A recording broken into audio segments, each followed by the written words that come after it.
last year about this time, Ben Robertson and Jackie Wolf, who had this vision to start an athletic program within our special education program here in Kingsport City Schools. We went through the process of interviews and everything, and they approached me about being in charge of it. And what we wanted to do is we wanted to take the programs in place, which was Sparkle Squad and our tribe games, and we wanted to get involved in what TSSAA has now started, which is Unified Athletics, and we wanted to start adding additional sports for our students with disabilities. So within the last year, we've been able to add Unified Bowling, which our team went on to win the state championship last year, and that's coached by Stephen Baker. We also kind of revamped our Unified Track and Field program, and that's coached by Sarah Good, and she had several that qualified to the state and finished in the top 3 or 4 at the state level last year. And then our Sparkle Squad program, this is Meghan Carr's first year of being in charge of that. She just took over for Stephanie Strickler. And then we're also we have the Tribe Games, which there's 3 events annually that we have for that. We have Tribe Games Sports Camp, which is coming up on September 27th. We have Tribe Games Bowling in the winter, and then we have Tribe Games Track and Field in the spring. So we've got a lot of things going on for our students with disabilities, and the Unified program is sanctioned by TSSAA. So we're hoping to build programs through the next few years, and it's all about working together with our current sports programs and just providing opportunities for students to be involved and feel included, and that's what we're here for. I started teaching here at Dobyns-Bennett in 2017-18 and was just immediately asked if I wanted to join Sparkle Squad, and was very excited to be a part of the program because I had heard about the program before. And so ever since I've taught here, this is year 7, and I have been involved with Sparkle Squad every single year. What do you get out of it? Oh, it's just so much fun. Our kids love it.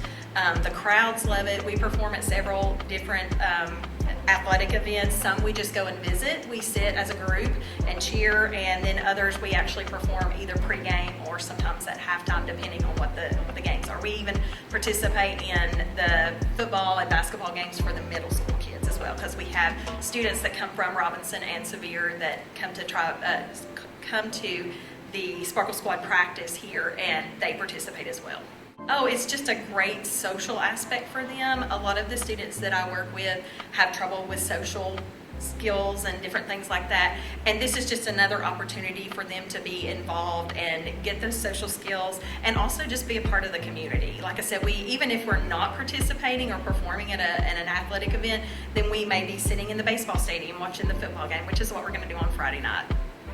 I got involved because my middle daughter, when she went to Robinson Middle School, was involved in their STARS program, which is like Buds at DB, where students get to go into the special needs classrooms and work with the students, and she formed some really close bonds with those students, and it actually has she's determined that she wants to be a CDC teacher like Ms. Carr when she grows up. And so she started coming over in 8th grade and participating in Sparkle Squad. And then my youngest daughter, who is in 7th grade, is also participating in Sparkle Squad and the STARS program. And my oldest daughter is choreographing for Sparkle Squad now. So that was kind of my introduction to inclusive athletics. And then I like to run. And so when the opportunity came up for me to be able to help out with Unified Track and Field, I jumped on it. So Unified is great because it allows both our students with disabilities and our students without disabilities to participate, and they participate in the same event, and it just allows them to really bond. Our state trip last year to Murfreesboro was a really neat experience because those kids got very close, and they roomed together in hotels, and they ate dinner together, and they hung out together on the vans just like any other team would. And so it was just a really neat experience to see them get to do that. Oh, I've learned so much from these kids about perseverance and about not having limitations, and from our partners I've learned about acceptance and that kids are just kids when it comes down to it.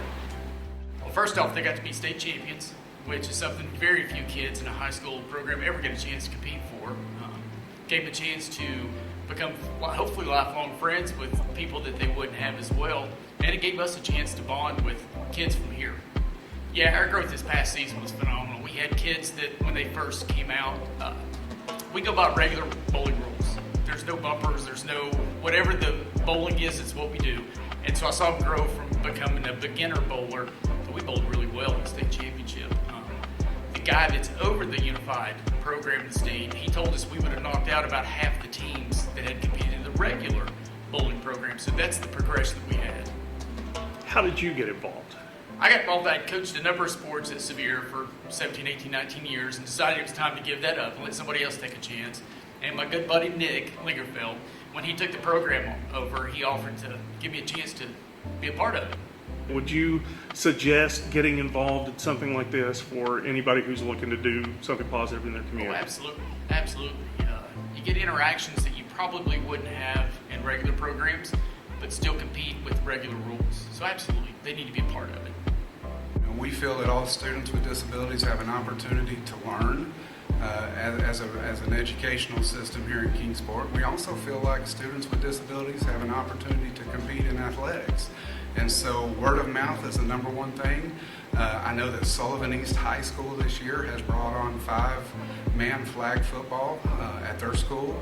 So, it's starting to catch on, and we just want people to be aware of it.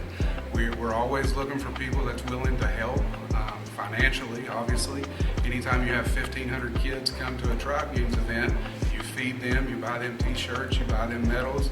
There is a cost to it, but we're working together. I know Dr. Hampton is on board with this, and he's all for it. And so, if you have any questions, you go to our website. It's under k12k.com.